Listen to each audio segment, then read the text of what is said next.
తేజ ఫిషర్కు స్వాగతం సుస్వాగతం. నేను మీ తేజేశ్వరి. మీరందరూ ఎలా ఉన్నారు? నేనైతే చాలా బాగున్నాను. ఈరోజైతే నేను మంచి మంచి చిట్కాలతో మీ ముందుకు వచ్చాను. అవి ఏంటంటే వంటింటి చిట్కాలు. ఇంకెందుకు ఆలస్యం, మొదలు పెట్టేద్దామా మన వంటింటి చిట్కాలు. అవి అసలు వంటింట్లోనే ఉంటాయి కానీ మనకు తెలియదు వాటిని వాడడం వల్ల మనకు ఇలా ఉపయోగపడతాయని. అవి ఏంటంటే మనకు కూరల్లో ఉప్పు ఎక్కువ అయినప్పుడు ఏం చేయాలంటే ఫస్ట్ థింగ్ బంగాళదుంప ముక్కను కూరలో వేయండి, లేకుంటే ఉప్పు ఎక్కువ అయినంలో వేయండి, లేదంటే పచ్చి పాల మీగడ ఉంటుంది కదా దాన్ని వేయండి. అప్పుడు మనకు ఉప్పు అనేది తగ్గుతుంది. ఇంకా కొబ్బరి పాలు కూడా కలిపినట్లయితే, కొబ్బరి పాలు చేయడం కొంచెం కష్టమే, కాకపోతే కొంచెం చేసుకొని కూరలలో కానీ ఎందులోనైనా ఉప్పు ఎక్కువ అయితే వేసుకుంటే ఉప్పు అనేది తగ్గుతుంది. ఇంకా అంతేకాదు నిమ్మరసం, ఇది అతి ముఖ్యమైనది.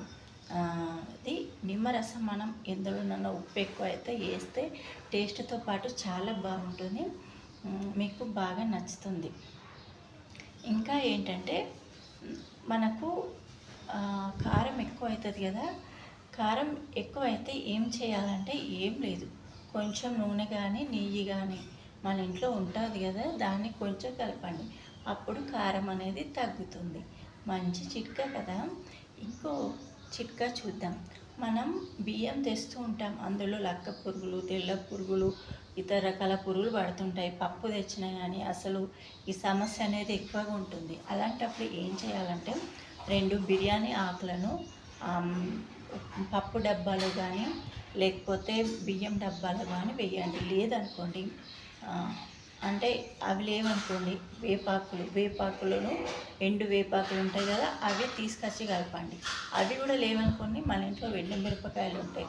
ఎండుమిరపకాయలు ఎప్పుడు మనం పోపులలో వేస్తూ ఉంటాం, అవైతే ఖచ్చితంగా ఉంటాయి. అవైనా కానీ బియ్యం డబ్బాలు కానీ పప్పు డబ్బాలు కానీ వేసినట్లయితే అసలు పురుగు అనేవి పట్టవు. మంచి చిట్కాలు తెలుసుకున్నారు కదా. ఇక మనం ఆకుకూరలు తెస్తూ ఉంటాం, ఆకుకూరలు తెచ్చినప్పుడు అవి పాడవుతూ ఉంటాయి, వాటిని ఏం చేయాలో అర్థం కాదు. అలాంటప్పుడు ఏం చేయాలంటే ఆకుకూరలు మనం తెచ్చిన వెంటనే పేపర్ టవల్ ఉంటుంది కదా అందులో కానీ లేకపోతే న్యూస్ పేపర్లో చుట్టి జిప్లర్ కవర్లో పెట్టి ఫ్రిడ్జ్లో పెట్టినట్లయితే మనకు ఆకుకూరలు అనేవి ఎక్కువ కాలం నిల్వ ఉంటాయి. మంచి చిట్కా కదా. ఇంకా మనకు ఉల్లిపాయలు కట్ చేసినప్పుడు కళ్ళ నుండి నీళ్ళు ధారలాగా వస్తూ ఉంటాయి. అలాంటప్పుడు ఏం చేయాలంటే ఏం లేదు, మనకు ఉల్లిపాయలను కాసేపు ఫ్రిడ్జ్లో పెట్టండి, ఒక 10-15 నిమిషాలు ఫ్రిడ్జ్లో పెట్టి ఆ తర్వాత మనము కట్ చేసినట్లయితే ఉల్లిగడ్డలను కట్ చేసినట్లయితే ఆ ఉల్లిపాయలాగా మారుతుంటాయి కదా, అప్పుడు మన కళ్ళకు నీళ్ళు. ఇంకో విషయం ఏంటంటే మనము వాటిని కట్ చేసిన వెంటనే నీళ్ళలో వేసేయాలి, చల్లటి నీళ్ళలో వేసేయాలి. అప్పుడు ఒక 5 నిమిషాల తర్వాత కట్ చేసుకుంటే అసలు కళ్ళకే నీళ్ళు రావు. ఇక పూరి పిండి కలుపుతూ ఉంటాము కానీ అది మృదువుగా మంచిగా రాదు.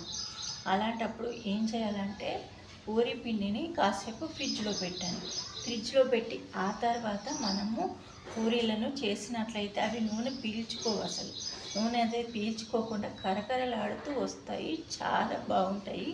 ఈ టిప్ అయితే పాటించండి.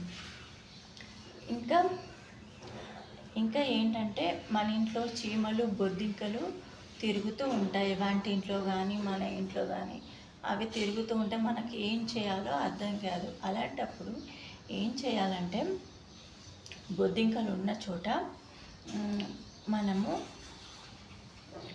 లవంగాల నూనె కానీ లవంగాలు కానీ ఉంచినట్లయితే బొద్దింకలు అన్నవి వాటి దగ్గరికి రావు. ఇక చీమల విషయానికి అయితే లవంగాలు ఉంటే చీమలు కూడా రావు, ఇది గమనించండి. చీమలు ఉన్న చోట ఏం చేయాలంటే పసుపు చల్లినట్లయితే, లేకపోతే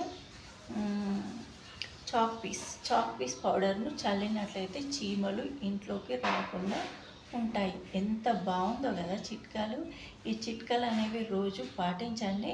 నేను ఇంకా ముందు చిట్కాలతో మీ ముందుకు వస్తాను. ఇంకో విషయం ఏంటంటే నేను ఈ ఛానల్లో అంట్లు కూరల బ్లాగ్ అయితే పెట్టాను, తప్పకుండా చూడండి. ఈ చిట్కాలు కూడా చూడండి. ఈ చిట్కాలు కనుక మీకు నచ్చినట్లయితే తేజ ఫిషర్ ఛానల్ లైక్ చేయండి, షేర్ చేయండి, సబ్స్క్రైబ్ చేసుకోండి. Please subscribe.